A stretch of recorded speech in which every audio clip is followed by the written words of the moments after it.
It was late October, and the early evening sun had just dipped below the horizon, casting long shadows over the small town of Riverton, a close-knit community where everyone knew each other's names, and every event was the topic of discussion for days. The kind of town where the biggest headlines were local bake sales and high school football scores. But this night would be different, a night that would shatter the peace Riverton had grown used to. Sam Parker, a 17-year-old high school senior, had just finished his routine basketball practice. He was like any other teen, more concerned with his grades, his upcoming college applications, and shooting hoops than the dangers that sometimes lurked in the darker corners of life. Today, though, his mind was unusually distracted. His parents had been arguing more than usual about money. His sister Megan had been stressed about finding work after graduation, and Sam was beginning to feel the weight of all the pressures of adulthood approaching faster than he'd expected. Instead of taking his usual route home, he decided to clear his head by cutting through Emerson Park, a path he rarely took. The park was quiet, mostly abandoned this time of evening, save for the occasional dog walker or jogger. Tonight, though, it was eerily still. 2. The unlikely path. An unsettling stillness. As Sam walked down the narrow path winding through the trees, a gust of wind sent leaves swirling at his feet. He was already thinking about the sandwich waiting for him at home, the soft glow of the TV, and unwinding after a long day. But something tugged at his senses, a feeling of unease that he couldn't quite shake. It was too quiet. He glanced around, seeing nothing out of the ordinary. Empty swings swaying gently, benches slick with dew, the small playground dimly illuminated by a distant streetlight. He almost shrugged it off and kept walking when he heard it, a soft, muffled sound. It wasn't a cry for help, exactly. More like a whimper, a stifled sob barely carried by the wind. Sam stopped, his heart picking up speed as his eyes scanned the area. He felt an unsettling chill creep up his spine as he turned toward the playground. There, just beyond the swings, a small bundle of clothes caught his attention. At first, he thought it was just some trash left behind, or maybe someone's forgotten coat. But then it moved. A slight, trembling motion. 3. The shocking discovery. A child alone. Sam stepped closer, his stomach twisting with unease. He wasn't sure what he was about to find, but his instincts told him to tread carefully. As he approached the small figure, he realized it wasn't just a bundle of clothes.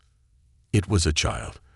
A little girl, no more than 6 years old, huddled on the ground beneath the slide. She wore an oversized coat, her knees drawn up to her chest, her hands clutching her arms as if to hold in whatever warmth she could find. Her cheeks were red from the cold, her small body trembling, and her eyes. Her eyes were hollow-wide and filled with a mix of fear and exhaustion. She didn't look up as Sam approached, but he could see her lips quivering. His first instinct was to call out, but something stopped him. It wasn't just the sight of a child alone at dusk. It was something else, something that made the hair on the back of his neck stand up. He knelt down beside her, his voice gentle but firm. "Hey, are you okay?" he asked, trying not to startle her. At first, she didn't respond. She just stared blankly ahead, as if she hadn't heard him at all. Then, ever so slowly, her eyes met his. She didn't speak, but the look she gave him was one of pure desperation, a look no child should ever have in their eyes. "Where's your mom?" Sam asked, though deep down he already knew something was very wrong. Still no answer. He noticed now that her small hands were clutching something, a crumpled piece of paper pinned to her jacket. It was torn and weathered, but the words written on it were unmistakable. 4. The heart-wrenching note. Sam carefully unfolded the note. His breath caught in his throat as he read the short, hastily written message. "I'm sorry. I can't do this anymore. Please take care of her." The words hit him like a punch to the gut. He stared at the note, his mind racing. Who could leave a child like this? And why here, in the middle of a cold park, under the cover of night? His heart raced, a storm of emotions surging through him: anger, confusion, fear. But there was no time for that. The child needed help, and fast. The temperature was dropping, and she was clearly freezing, her tiny frame shaking uncontrollably. Without another word, Sam shrugged off his basketball jacket and wrapped it around her.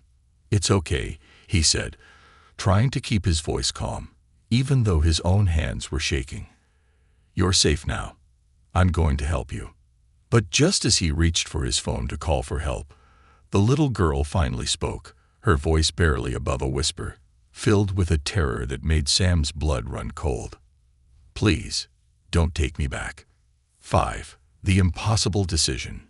Sam froze, his hand hovering over his phone. He stared at the girl, trying to comprehend what she meant. Don't take her back. Back where? To who? He felt a surge of panic rising in his chest. This wasn't just a lost child waiting to be found. Something much darker was at play. His mind raced with questions. Should he call the police? Should he bring her home? Could he even trust what she was saying? The rational part of his mind told him to call the authorities immediately. But another part, a deeper, more instinctual part, told him to hold back, to listen, to understand what this child had gone through before making any decisions. His pulse pounded in his ears as he crouched beside her. "What do you mean? Where don't you want to go?" he asked, trying to coax more from her, though he wasn't sure if he wanted to know the answer. Her lips trembled as she clutched the jacket tighter around her tiny body. "Back to them," she whispered. Her eyes filled with tears, and she looked away, staring into the darkening park, as if the shadows themselves held the answer to her fear. Sam's throat tightened. This was no ordinary lost child. Whoever had left her here hadn't done so out of neglect or poverty. They'd done it out of fear. But fear of what? 6. The cliffhanger. An ominous revelation. Before Sam could ask another question, his phone buzzed in his hand, making him jump. He glanced down at the screen. A text message from an unknown number. His stomach dropped as he opened it. The message was short and to the point, and it sent a shiver down his spine. "Don't call the police. You don't know who you're dealing with." Sam looked around the empty park, his heart pounding in his chest. The cold night air seemed to close in around him, suffocating and still. He had no idea what he'd just stumbled into, but one thing was clear. This night, this child, and this note would change everything. The town of Riverton, despite its outward charm, was a place where life often felt like it was running on autopilot. Sam Parker had lived there his entire life, in the same cozy two-story house with his parents and his older sister, Megan. The kind of place where the local diner was everyone's go-to spot for gossip, and where secrets rarely stayed hidden for long. Sam was your typical 17-year-old, but he wasn't your stereotypical high school jock. While most of his peers spent their time at parties or glued to their phones, Sam had always been a little different. He wasn't an introvert, but he preferred the quiet. His main passion was basketball, and while he wasn't aiming for a professional career, it gave him something to focus on, to take his mind off the uncertainties of the future. College was looming on the horizon, and like many teens his age, Sam felt the pressure mounting.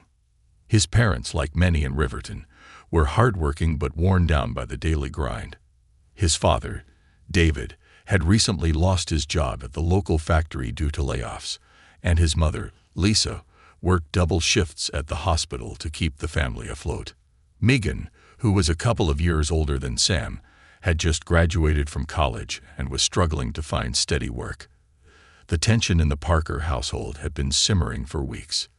Yet, despite the stress, Sam had a deeply ingrained sense of responsibility, a trait instilled in him by his family. They were good people, always looking out for others, helping neighbors in need, and doing their part to contribute to the community. It wasn't in Sam's nature to walk away from a problem, especially when it involved someone vulnerable. 2. The enigmatic child. Emily's silence.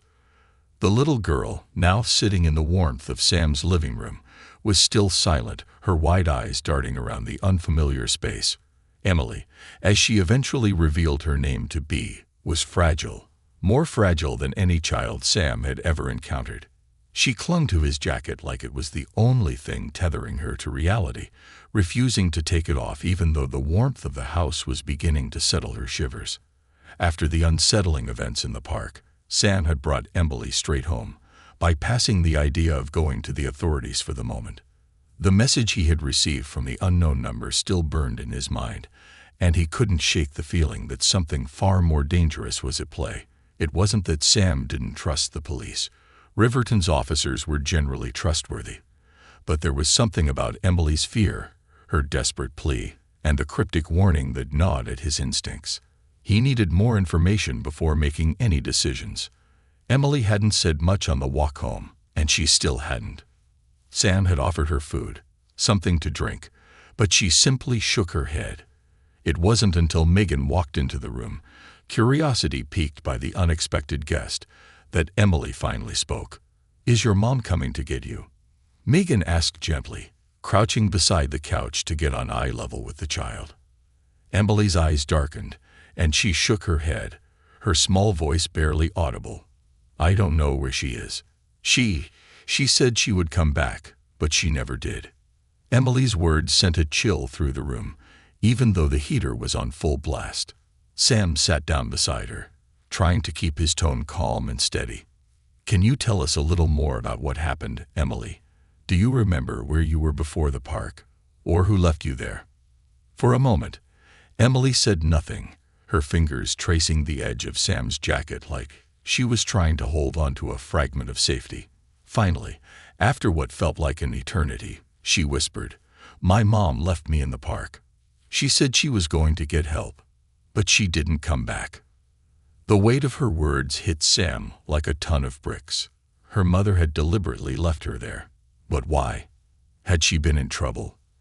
Was she running from something or someone? And what did that note mean? "I can't do this anymore." Megan, ever the practical one, stood up and grabbed her laptop from the kitchen counter. "I think we need to figure out where she lives," she said, glancing at Sam. "Maybe there's something more going on here. I'll look up the address she gave you." Sam nodded, grateful for his sister's level-headedness, but his mind was still racing.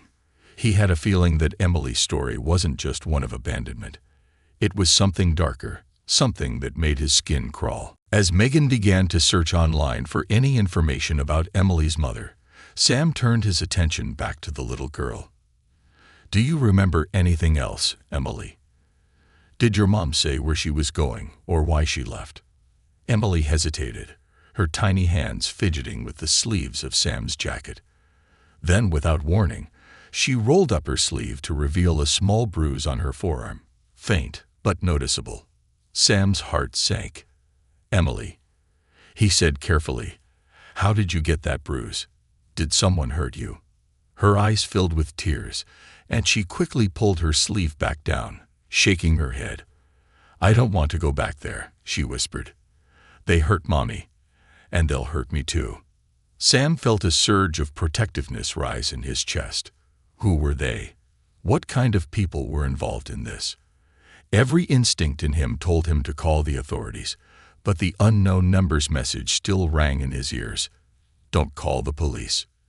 You don't know who you're dealing with." 5. The unraveling mystery. Megan's discovery. While Sam was trying to process Emily's words, Megan called him over. "Sam, you need to see this," she said, her voice tense. On her laptop screen was a local news article from just 2 days ago. The headline read, "Local woman missing after mysterious disappearance. Authorities searching for leads." Sam's stomach dropped as he read further. The woman in the article was Emily's mother, Sarah Bennett. According to the report, she had been last seen 2 days ago at a gas station on the outskirts of Riverton. She had been acting erratically, witnesses said, talking to herself and looking over her shoulder, as if she was being followed. The article also mentioned that Sarah had recently been involved with some unsavory individuals who had ties to criminal activities in the area. Sam's heart pounded as the pieces of the puzzle started to fall into place. Emily's mother hadn't just left her behind. She had been running from something, or someone, dangerous. "What are we supposed to do now?" Sam asked, his voice barely above a whisper. He didn't know how to handle this. This wasn't just a case of a lost child. This was something far bigger, far more dangerous. Megan stared at the screen, her face grim. "We need to be careful, Sam. If her mom is involved with these people, they might come looking for Emily too. And we still don't know who sent you that text." 6. Twist. The unexpected warning. As if on cue, Sam's phone buzzed again. He pulled it from his pocket, and his blood ran cold as he read the message. "I told you not to get involved. Keep the girl safe, but don't trust anyone. They're watching." Sam's hands shook as he showed the message to Megan. "Whoever this is, they know where we are," he said, his voice barely controlled. "This isn't just some random warning. They're tracking us." Megan's eyes widened in alarm. "Sam, this is way more dangerous than we thought. We need to figure out who's behind this before something happens." Sam looked at Emily, who was now curled up on the couch, her eyes heavy with exhaustion. She looked so small, so vulnerable. He had promised to protect her, but how could he protect her from something he couldn't even see? From people who were clearly dangerous and had no qualms about threatening a teenager. 7. Cliffhanger. The final realization. Sam's mind raced with 1,000 thoughts.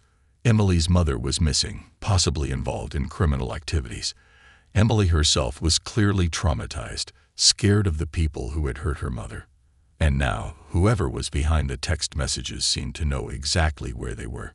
But it wasn't just Emily who was in danger anymore. Sam could feel it deep in his bones. He and Megan were being watched too. And as much as he wanted to trust the authorities, something about this situation told him that they couldn't handle it on their own. He had to make a choice. Would he risk everything to protect Emily and uncover the truth behind her mother's disappearance? Or would he hand her over to the authorities, hoping that they could keep her safe, even though it might expose her to more danger? Just as Sam was about to voice his thoughts, a loud knock echoed through the house, startling them both. Megan froze. Who could that be? Sam's heart pounded in his chest as he slowly approached the door, peering through the small window beside. "You said." The heavy knock on the door reverberated through the house, sending a chill down Sam's spine. He glanced at his sister Megan, whose face had turned pale with apprehension. Emily, the little girl, seemed to shrink into the couch, her body going rigid as if the sound itself had terrified her. Sam moved cautiously toward the front door, every step weighed down by an overwhelming sense of dread. Who could be out there? His mind raced with possibilities. Was it the police, arriving after someone reported a missing child? Or was it something far worse, the people connected to Emily's mysterious circumstances? His phone buzzed again in his pocket, but he ignored it for the moment. He couldn't handle more cryptic warnings or threats. With a shaky breath, he peered through the peephole, but whoever had knocked stood just out of view. "Sam, don't open it," Megan whispered urgently, her voice strained. "What if it's them?" Sam nodded, his hand hovering over the lock. He could feel the weight of the decision: either open the door and face whatever was out there, or stay hidden and try to buy time to figure out their next move. But his decision was made for him when a voice came from the other side of the door. "Sam Parker, open up. It's Officer Daniels. We need to talk." Relief flooded Sam for a split second before he realized something wasn't right. Officer Daniels was a well-known face around Riverton, an easygoing, friendly cop who often stopped by the high school to give safety talks or check in on the local kids. But why was he here now? How did he know about Emily? Sam exchanged a glance with Megan, who seemed just as confused. Was it really safe to open the door? 2. The suspicion. Trust no one. Sam turned the lock slowly, opening the door just a crack. Sure enough, Officer Daniels stood on the front porch, his police cruiser parked at the curb. His uniform was the same, and his smile was as familiar as ever, but something in his eyes seemed off, a hint of tension or urgency that Sam hadn't seen before. "Good evening, Sam. I'm sorry to bother you so late," Daniel said, his voice calm but a little too rehearsed. "I just need to ask you a few questions. We've had a report of a missing child in the area, and I believe you might know something about it." Sam's heart skipped a beat. How had Daniels found out so quickly? The situation with Emily had barely begun to unfold, and now the police were already involved. It couldn't be a coincidence. Someone must have tipped them off. Sam hesitated, his mind racing. Could he trust Officer Daniels? He had grown up in Riverton, and he had no reason to doubt the local authorities, but the cryptic messages on his phone kept repeating in his mind. "Don't call the police. You don't know who you're dealing with." What if Officer Daniels was somehow connected to the same people who had threatened them? "I'm not sure what you're talking about, officer," Sam said carefully, keeping the door only partially open. "What missing child?" Daniel's eyes flickered, just for a second, and Sam noticed his hand resting casually near the holster on his belt. A little girl, about 6 years old. Name's Emily Bennett. We've been looking for her since her mother disappeared. You wouldn't happen to know where she is, would you? Sam swallowed hard. He could feel Megan's eyes on him from behind, silently pleading for him to be careful. Emily remained hidden on the couch, out of sight, but Sam knew she was listening to every word. "I haven't seen anyone, officer," Sam replied, trying to keep his voice steady. "I've been home all evening." Daniel stared at him for a long moment, his expression unreadable. Then he smiled again, though the warmth never reached his eyes. "All right, Sam. If you hear anything, you let us know. Okay. It's important that we find her as soon as possible. It's for her own safety." Sam nodded, but the uneasy feeling in his gut only deepened. As Officer Daniels turned to leave, he paused, glancing over his shoulder. "Oh, and one more thing. If you get any strange messages or phone calls, don't ignore them. It's important you tell us about anything unusual." With that, he walked back to his cruiser, leaving Sam standing in the doorway, his mind spinning. 3. The aftermath. Unraveling clues. Sam shut the door and locked it behind him, leaning against the wood as the weight of the situation hit him all at once.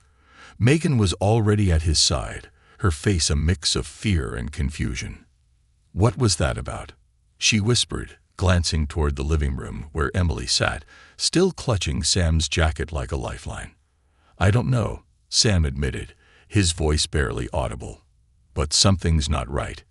He knew too much, too fast. And the way he was acting, it felt like he wasn't here to help. More like he was watching. Megan nodded in agreement, biting her lip. "What do we do now? We can't just keep hiding her here. If the police are involved, and if Daniels isn't who we think he is, we're in way over our heads."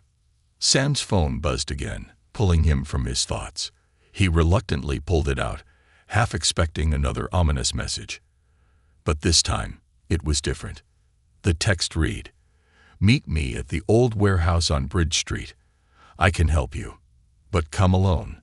Don't trust the police." Sam's pulse quickened as he stared at the message. It was from the same unknown number that had been warning him earlier. Someone was trying to pull him deeper into the mystery. But this time, they were offering to help. The warehouse on Bridge Street was a rundown, abandoned building on the outskirts of town. It was the kind of place where kids sometimes went to mess around or tell ghost stories, but it had been abandoned for years. Why meet there? What now? Megan asked, noticing Sam's tense expression. "We have to be careful," Sam said, showing her the message. "Whoever this is, they want to meet me, but I don't know if I can trust them." Megan's eyes widened. "Sam, this is getting way too dangerous. You can't go alone. What if it's a trap?" "I don't have a choice," Sam said, pacing the room. "I need answers. We need to figure out what's going on with Emily and why she's in danger. And if we can't trust the police, we need to find someone who can tell us the truth." 4. Emily's fear, the hidden enemy. As Sam and Megan whispered urgently about their next steps, Emily finally spoke up, her small voice breaking the tense silence. "You can't go," she said, her eyes wide with terror. "They'll find you." "They always find you." Sam knelt down beside her, trying to keep his voice calm. "Who will find me, Emily? Who's after you?" Emily's eyes filled with tears, and she hugged the jacket tighter around her shoulders. "The bad people. The ones that hurt Mommy. They're watching us." Megan exchanged a nervous glance with Sam. "We need more information, Sam. We can't keep guessing. If she knows who's after her, we need to find out." Sam nodded, gently placing a hand on Emily's shoulder. "Emily, can you tell us more about these people? Who are they? Why are they after you and your mom?" For a moment, Emily was silent, as if weighing her words carefully. Then she whispered, "They made Mommy do things. Bad things. She tried to stop, but they wouldn't let her. They said if she didn't do what they wanted, they'd hurt me." Sam's heart sank. Emily's mother hadn't just disappeared. She had been forced into something against her will. Something dangerous. And now those same people were coming for Emily. 5. The plan. A desperate gamble. Sam stood up, his mind racing. They were running out of time. Whoever these people were, they had already infiltrated the police, and they clearly had no qualms about threatening children to get what they wanted. But they hadn't counted on Sam and Megan's determination to protect Emily. "We have to go to the warehouse," Sam said, his voice firm. "If there's a chance we can get answers, we need to take it." Megan looked horrified. "Sam, that's insane. We don't know who these people are. What if you walk into a trap? What if they're the ones who've been watching us this whole time?" Sam knew she was right, but he couldn't shake the feeling that this mysterious informant was the only person who could help them now. If they stayed hidden, they'd be sitting ducks, waiting for the enemy to make the next move. But if they confronted this head-on, maybe, just maybe, they could gain the upper hand. "I'll go alone," Sam said. "I'll meet them and see what they know. You stay here with Emily. Lock the doors. Don't let anyone in." Megan shook her head, her face pale with fear. "I don't like this, Sam. You're walking into something dangerous, and we don't even know who we're." "You said, 1. The decision. Into the heart of darkness." Sam couldn't sleep. The weight of the unknown hung heavily in the air as the night deepened. Every sound in the house seemed magnified. The ticking of the old grandfather clock, the rustling of wind outside the window, and the faint creaking of floorboards as Megan paced back and forth in the next room.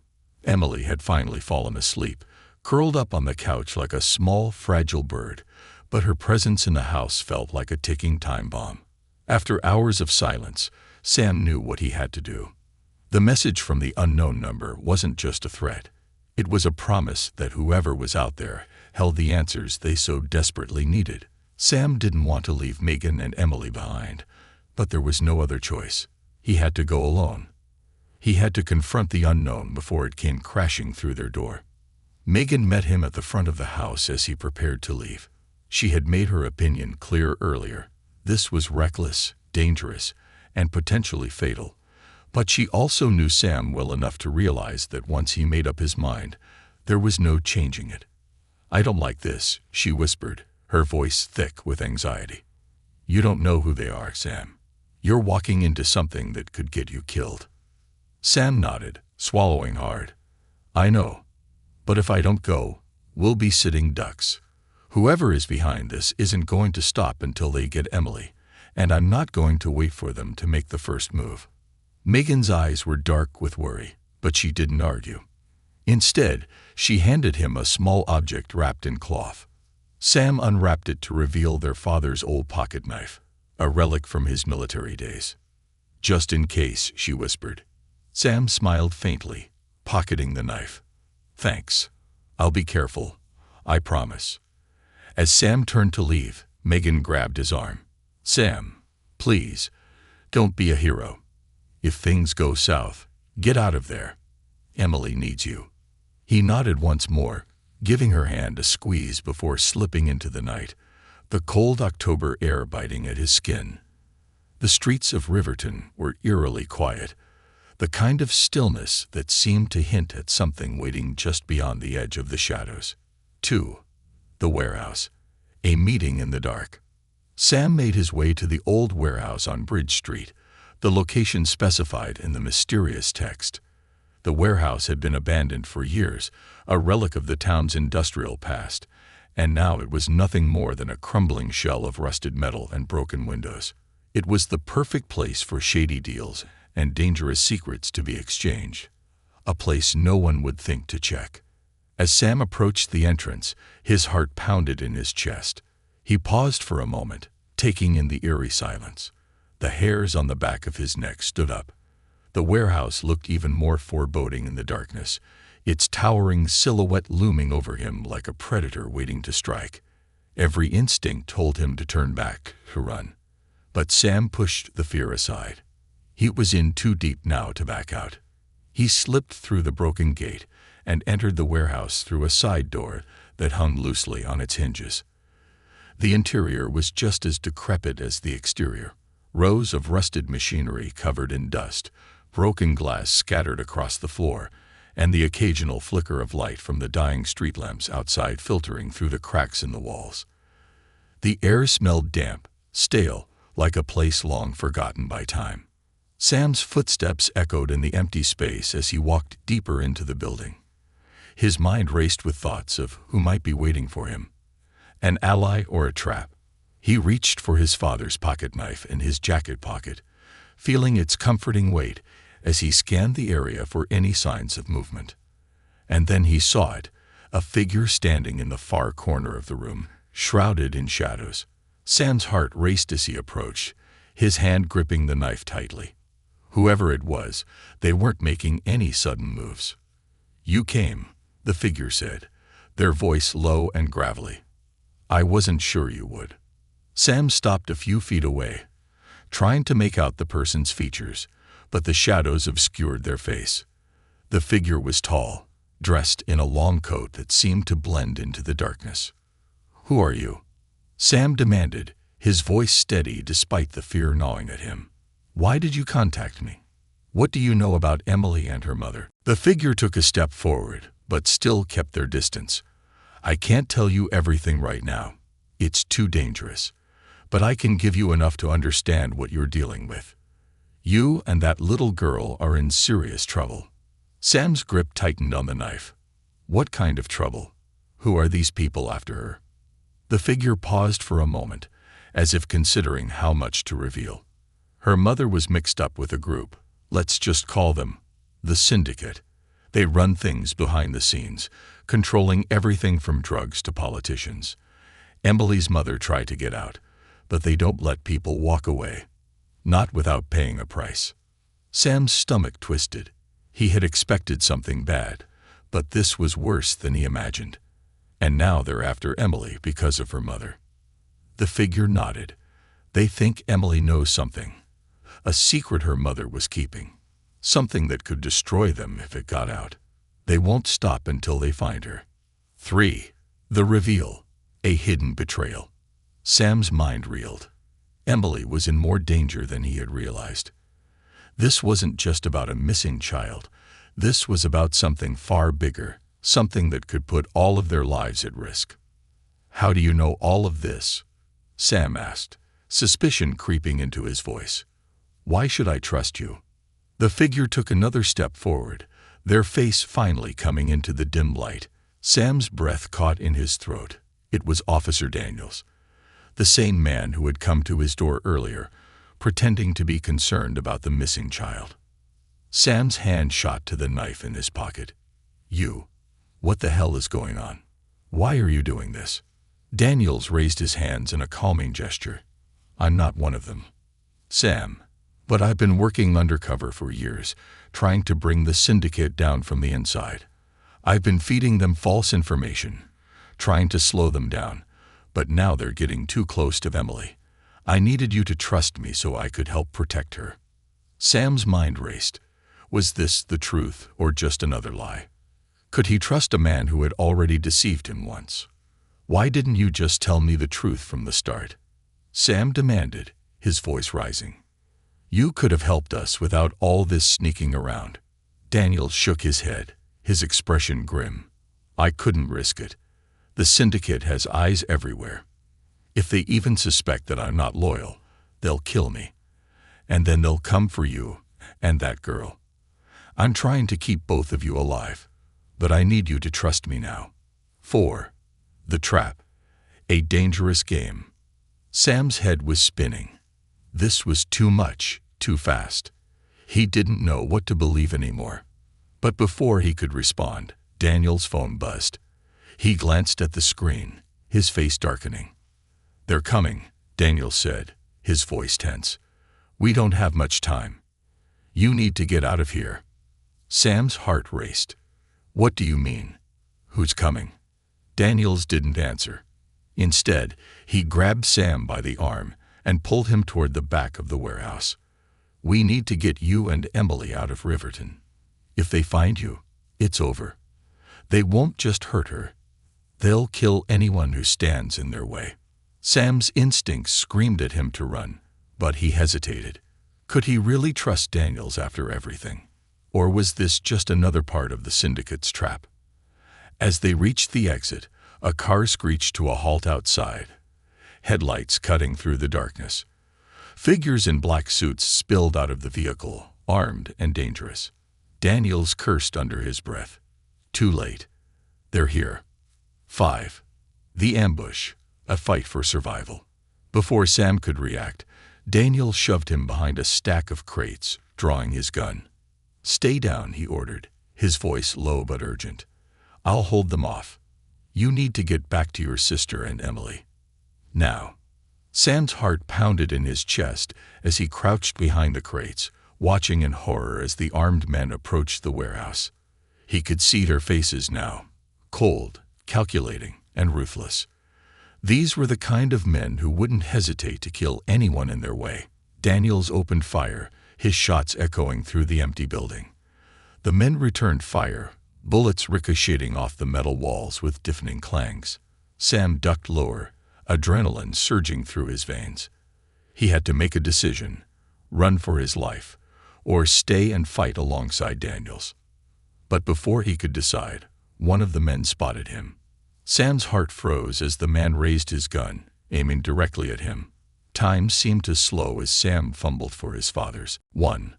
The heat of battle, Sam's choice. As the gunman's cold eyes locked onto Sam, every second felt stretched, like he was trapped in slow motion. Sam's mind screamed for him to act, but fear had rooted him to the spot, his heart pounding against his ribs. The man's finger tightened on the trigger, and in that instant, instinct kicked in. Sam dove behind the stack of rusted metal crates, narrowly avoiding the bullet that exploded into the floor where he had just stood. Bang! The shot rang through the cavernous warehouse, echoing in Sam's ears. His pulse raced, and his hands trembled as he fumbled for the pocket knife Megan had given him. The small, sharp blade was a poor defense against the automatic weapons being fired, but it was all he had.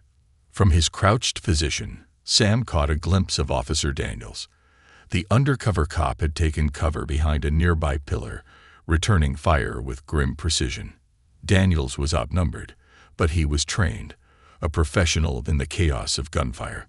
Still, Sam could see the strain in his eyes. He knew their chances of surviving this were slim. Sam, Daniels shouted, glancing over at him. You need to move. Get out of here before they surround us. But Sam was frozen, the gravity of the situation pressing down on him. He wasn't a soldier, wasn't a fighter. He was just a brother trying to protect his family from forces far beyond his understanding. And yet, running felt like giving up. The idea of leaving Daniels behind, to fight and likely die alone, gnawed at him. Crash. Another burst of gunfire shattered a window overhead, sending shards of glass raining down. One of the gunmen closed in, moving with deadly intent toward Sam's hiding spot. Desperation surged in Sam's chest. He knew he couldn't wait any longer. It was now or never. Taking a deep breath, Sam gripped the knife and launched himself from behind the crates. His mind was blank with adrenaline as he sprinted toward the man, catching him off guard. The gunman turned, but not fast enough. With a cry of desperation, Sam tackled him, knocking the weapon from his hands. They hit the ground hard, rolling across the concrete.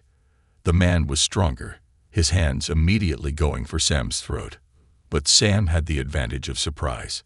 He slashed with the pocket knife, the blade tearing through the man's sleeve and drawing blood. The gunman cursed, his grip loosening just enough for Sam to shove him off and scramble to his feet. Daniels, seeing the struggle, fired a shot that dropped another of the attackers before rushing over to help Sam. He grabbed the fallen man's weapon and tossed it to Sam. "You'll need this more than that knife." Sam stared at the gun in his hands, feeling its unfamiliar weight. He had never fired a weapon in his life, but now wasn't the time for second thoughts.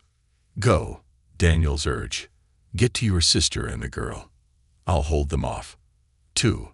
The chase. A narrow escape. Sam hesitated only for a moment before nodding, his resolve hardening. He needed to get back to Megan and Emily. He couldn't let them fall into the hands of these monsters.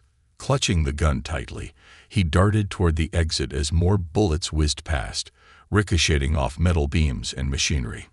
The back door of the warehouse creaked open as Sam slammed into it, bursting out into the cool night air. His heart pounded wildly in his chest, the sounds of gunfire still echoing behind him. He took off at a sprint, his legs burning as he navigated the dark streets of Riverton. Sam's thoughts raced as fast as his feet. Who were these people, really? The Syndicate, Daniels had called them. An organization that lurked in the shadows, pulling strings and controlling lives. They were after Emily, convinced she held some key to their downfall. But what could a child possibly know that made her so dangerous to them? The thought was terrifying, but Sam couldn't focus on it now. He had to reach Megan and Emily before the Syndicate did. As he rounded the corner toward his street, a familiar black SUV suddenly roared down the road, its headlights blazing. Sam's heart nearly stopped. The Syndicate had sent reinforcements. He was out of time. The SUV screeched to a halt ahead of him, blocking the road. 3 men emerged, dressed in black, their faces cold and determined. They moved with the confidence of people who knew they had the upper hand. Sam skidded to a stop, his mind scrambling for options. He couldn't outrun them, and he wasn't sure he had the nerve to fire the gun in his hand. But before he could react, the men rushed toward him, closing the distance. Just as they were about to grab him, a loud crash shattered the tension. A second car, an old beat-up sedan, came hurtling down the street, slamming into the Syndicate's SUV with a sickening crunch of metal. The men scattered, caught off guard by the sudden attack. The driver's door of the sedan swung open, and to Sam's shock, Megan leaped out, her face a mix of fury and fear. "Get in, Sam." Sam didn't hesitate. He sprinted to the car, throwing himself into the passenger seat as Megan floored the gas pedal. The tires squealed as the car lurched forward, narrowly missing the Syndicate agents who were scrambling back to their feet. "What the hell, Megan?" Sam gasped, his adrenaline spiking. "You followed me. I wasn't going to just sit there while you got yourself killed." Megan shot back, her knuckles white, as she gripped the steering wheel. "We're in this together, whether you like it or not." Sam glanced into the backseat where Emily sat, wide-eyed and terrified, clutching a stuffed bear in her small hands. "We're going to get out of this," Sam promised her, though he wasn't sure if he believed it himself. 3. The hideout, a temporary shelter. Megan drove them out of Riverton, taking back roads and avoiding the main highways where the Syndicate might be watching. They needed somewhere safe to regroup, but in a small town like Riverton, there weren't many places to hide. Sam's mind raced as he tried to think of a plan. "We can't go home," Megan said, as if reading his thoughts. "They know where we live, and I'm guessing the police aren't an option either." Sam shook his head. "Not after what Daniels told me. The Syndicate has people everywhere. If we go to the cops, we might be handing Emily straight to them. Megan's face hardened. Then we need somewhere they won't look. Somewhere they wouldn't expect us to go. Sam frowned, trying to think. Then it hit him. The old cabin. Megan shot him a confused glance. Dad's hunting cabin. That place hasn't been used in years. Exactly, Sam said. It's off the grid, and no one knows about it except us. It's remote enough that we might have a few days before they find us. Megan nodded, her expression grim but determined. It's our best shot. The drive to the cabin was tense, every shadow on the road feeling like a potential threat. The weight of what had happened in the last few hours pressed down on Sam's chest. He still couldn't fully process it. Daniel's betrayal, the syndicate's pursuit, and the fact that their lives were now tangled in a web of danger and lies. When they finally arrived at the cabin, the isolation was a relief.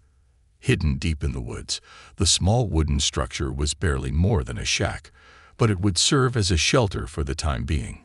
They could hide here, regroup, and figure out their next move. Sam helped Megan and Emily inside, locking the door behind them.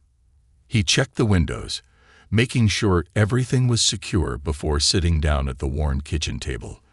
The silence in the cabin was deafening, the only sound the faint rustle of leaves outside. 4. Secrets revealed. Emily's truth. Emily sat on the couch, clutching her stuffed bear, her eyes wide and filled with fear. Sam knelt beside her, trying to reassure her despite his own mounting anxiety. Emily, I need you to tell me the truth, Sam said gently. I know you're scared, but we can't protect you if we don't know what's going on. What do these people want from you? Emily's lip trembled as she looked up at him. They want the secret. Sam exchanged a confused glance with Megan. What secret, Emily? What is it they think you know? Emily hesitated for a long moment, her small hands gripping the bear tightly. Then, in a voice barely above a whisper, she said, My mom. She was hiding something from them. Something important. She didn't tell me what it was, but she told me I had to keep this safe. With trembling hands, Emily reached into the pocket of her jacket and pulled out a small worn notebook. Sam took it, flipping through the pages filled with scribbled notes, names, and codes. His eyes widened as he realized what he was holding. This is evidence, Sam whispered, stunned. Your mom was gathering information on the syndicate. This is what they're after. Megan leaned in, her 1. The plan. A desperate gamble. Sam sat at the old wooden table, staring down at the notebook Emily had handed him. The pages were filled with cryptic notes, dates, locations, and names, evidence that Emily's mother had been tracking the syndicate's movements for years. She had been gathering enough information to bring down the entire operation, and now Sam held the key to that in his trembling hands. This notebook was more dangerous than a loaded gun. It was a death sentence for anyone who possessed it. The syndicate would stop at nothing to get it back. They wanted Emily because they thought she knew something, but now Sam realized it was this book that held the real power. If they could get it to the right people, it could bring the entire syndicate crashing down. But the path to doing that was fraught with danger. Megan stood by the window, peeking through the curtains into the dark woods surrounding the cabin. Her face was pale, eyes rimmed with exhaustion, but her voice was steady. We need to come up with a plan, Sam. We can't stay here forever. Sam nodded, feeling the weight of the decision before them.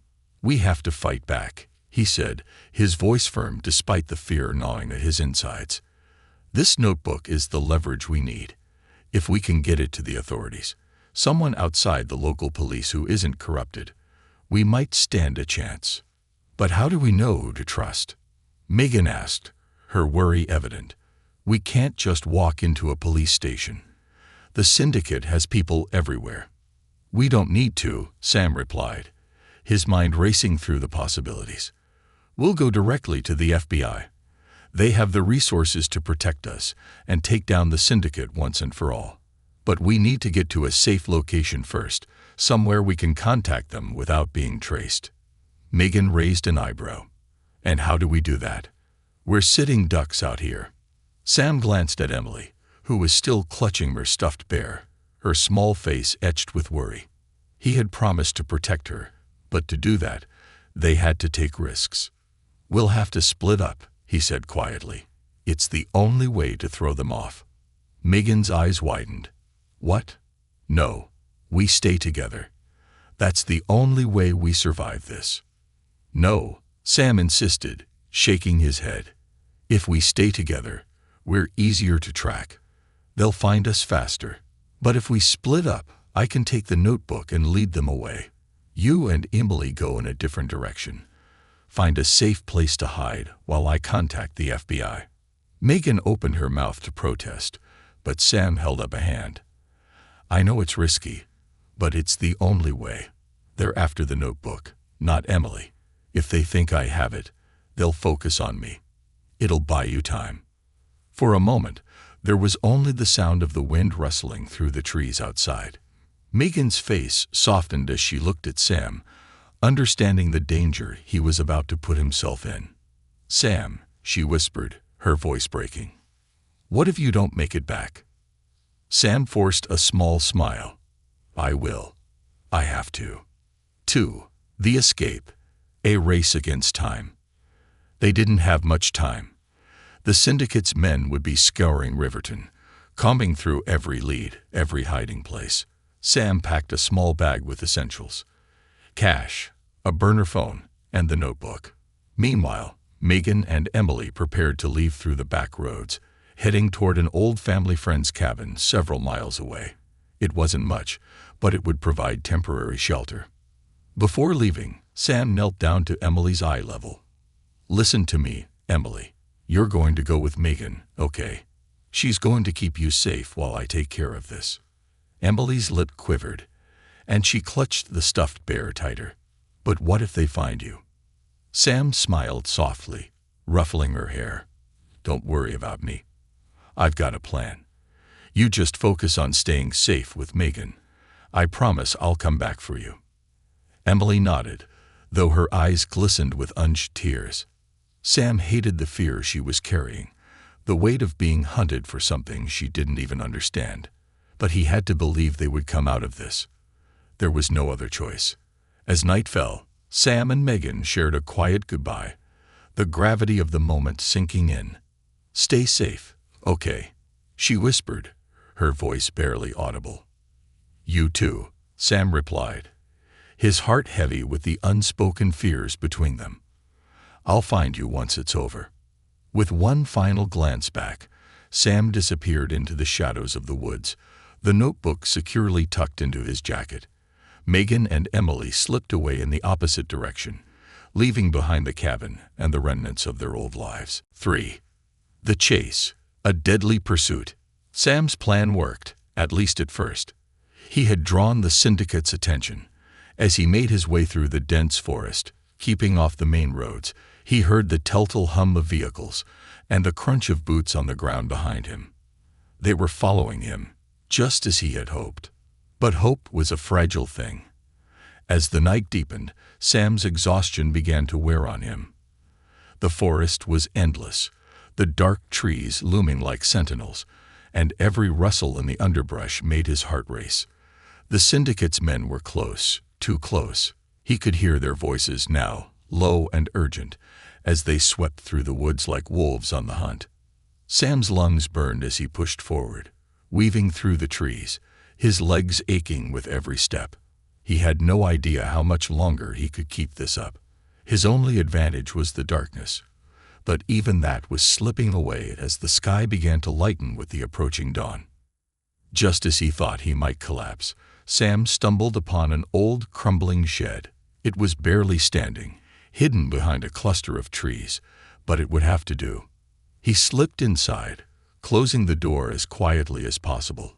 His heart pounded in his ears as he crouched behind a stack of old, rusted tools, clutching the notebook to his chest. Outside, he could hear the syndicate's men moving closer. Their voices were louder now, and the beam of flashlights cut through the trees like knives. Sam held his breath, every muscle tensed, as he waited for them to pass. But then, the footsteps stopped. Sam's heart nearly stopped with them. They were right outside the shed. For what felt like an eternity, the world went silent. Sam could hear his own heartbeat, the soft creak of the wind against the door. Then, without warning, the door burst open.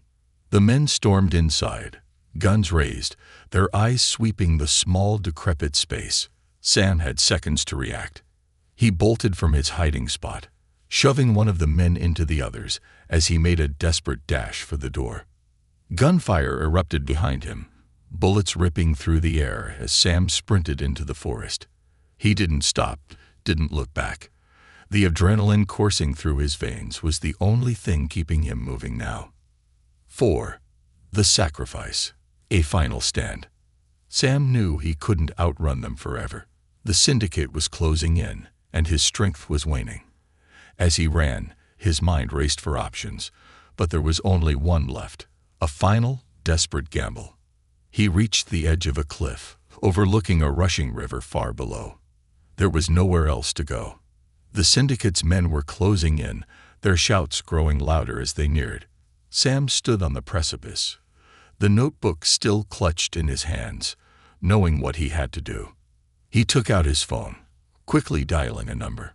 The burner phone he had tucked away earlier connected to an FBI hotline he had found. As the call rang through, Sam spoke into the receiver, his voice calm despite the chaos around him. "I have evidence that can take down the syndicate," he said, "but I'm out of time. I'm sending you my location and the details in this notebook. You'll know what to do." Before he could say more, the sound of footsteps behind him made him turn. The syndicate's men had arrived, their guns trained on him. There was no escape now. Sam's heart raced, but his resolve didn't waver. Without a word, Sam tossed the notebook over the cliff. The men shouted in fury as it disappeared into the river below. Their guns were aimed at him now, but Sam didn't flinch. "This ends with me," he said, his voice steady. "You won't find the girl, and you won't get your notebook." The leader of the group stepped forward, his expression cold. "You think you've won, soldier. You've just delayed the inevitable." Sam smiled, a grim satisfaction settling over him. "Maybe, but you won't be around to see it." And with that, Sam stepped back, letting gravity take him over the edge of the cliff. The wind rushed past him, the world spinning as he fell toward the river below. But in that moment, as the water rushed up to meet him, Sam knew he had done it. He had kept Emily safe. 5. The aftermath. A new beginning. Weeks later,